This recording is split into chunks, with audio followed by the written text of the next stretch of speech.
السلام علیکم دوستوں، میرا نام ہے نہال احمد اور آپ دیکھ رہے ہیں نہال اسٹوری چینل۔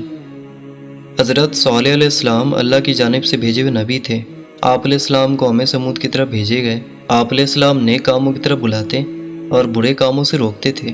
قوم سمود گناہوں میں مبتلا تھی۔ قوم سمود کے لوگ آپس میں ایک دوسرے پر ظلم کرتے تھے۔ صالح علیہ السلام نے اپنی قوم سے کہا کہ کیا تمہیں قوم عاد کے بارے میں معلوم نہیں ہے؟ ان کا انجام کس طرح عبرتناک ہوا اور اللہ نے کس طرح انہیں سزا دی۔ قوم سمود کا خاص پیشہ بکریوں کی پرورش اور تجارت تھی۔ قوم سمود دولت سے مالا مال تھی اور جسمانی طور پر قوی بھی تھی۔ اس قوم کی اخلاقی حالت اچھی نہیں تھی۔ ذرا سی بات پر لڑنے مرنے کے لیے تیار رہتے تھے۔ بے گناہ لوگوں کو قتل کرتے تھے، کمزوروں کا مال ہضم کرتے، کمزوروں پر ظلم ڈھاتے، بتوں کی پوجا کرتے۔ اس قوم کو راہ راست پر لانے کے لیے اللہ نے حضرت صالح علیہ السلام کو نبی بنا کر بھیجا تھا۔ حضرت صالح علیہ السلام ان سے کہا کرتے کہ اے قوم، اللہ کی بندگی کرو، اس کے سوا کوئی حقیقی معبود نہیں۔ اللہ نے مجھے پیغمبر بنا کر بھیجا ہے تاکہ تمہیں اللہ کے عذاب سے ڈراؤں۔ لوگ ان سے کہتے ہمارے پاس دولت بھی ہے، قوت بھی ہے اور عزت بھی ہے۔ اگر اللہ کو نبی بنانا منظور ہوتا تو ہم جیسوں کو نبی بناتا۔ اگر اللہ ہم سے ناراض ہوتا تو ہمارے کھیتوں کو اجاڑ دیتا، ہمیں رہنے کے لیے عالی شان مکانات نہیں دیتا۔ ہمارے پاس بے شمار اونٹ بکریاں ہیں، سواری کے لیے گھوڑے ہیں۔ یہ اس بات کی دلیل ہے کہ ہمارے بت ہم سے بہت خوش ہیں، اس لیے ہم ان کی پوجا کرتے ہیں۔ ہم یہ بات برداشت نہیں کر سکتے کہ تم ہمارے معبودوں کو برا بھلا کہو، ہمیں ان کی پوجا سے نہ روکو۔ ہم تو خوشحال ہیں، لیکن تمہاری بات ماننے والے مفلس اور غریب ہیں۔ تمہاری حالت بھی ایسی ہی ہے۔ اگر تم نبی ہو تو اس کی دلیل پیش کرو، کوئی معجزہ دکھاؤ، ہم دیکھنا چاہتے ہیں۔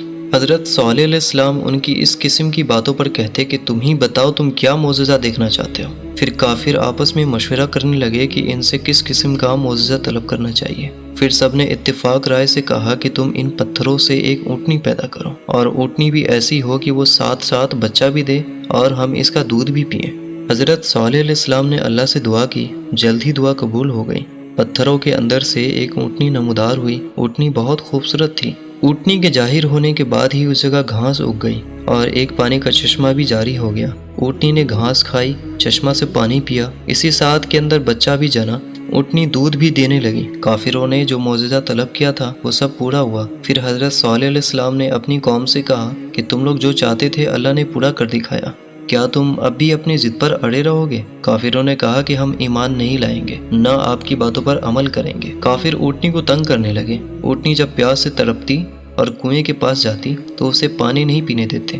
بعد میں اونٹنی کو مارنے لگے، اس کا چلنا پھرنا بھی دوبھر کر دیا تھا۔ وہ اذیت کے مارے کراتی رہتی، لیکن کافروں کو رحم نہیں آتا۔ حضرت صالح علیہ السلام ان سے کہتے کہ اونٹنی کو اذیت نہ پہنچاؤ، اسے چرنے دو، جہاں جانا چاہتی ہے جانے دو۔ وہ اگر پانی پینا چاہے تو اسے پیاسا نہ رکھو۔ ایک دن اونٹنی چشمے سے پانی پیے گی، دوسرے روز تم اور تمہارے جانور پئیں گے۔ اس کے روزانہ کے معمول میں کوئی فرق نہ آنے دو۔ تم اللہ سے ڈرو اور اس کی عبادت کرو۔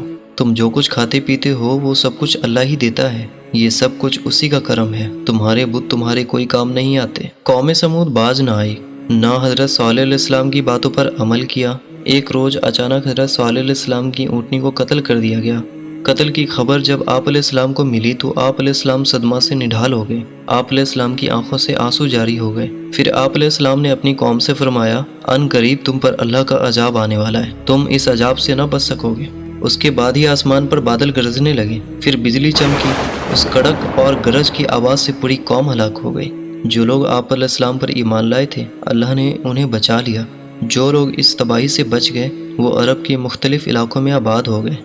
میں امید کرتا ہوں کہ آپ کو یہ ویڈیو اچھی لگی ہوگی۔ اگر آپ کو یہ ویڈیو پسند آئی تو اسے لائک کریں، ہمارے اس چینل کو سبسکرائب کریں۔ میں ملوں گا آپ سے پھر سے ایک نئی ویڈیو کے ساتھ، تب تک کے لیے اپنا بہت سا خیال رکھیے گا۔ اللہ حافظ۔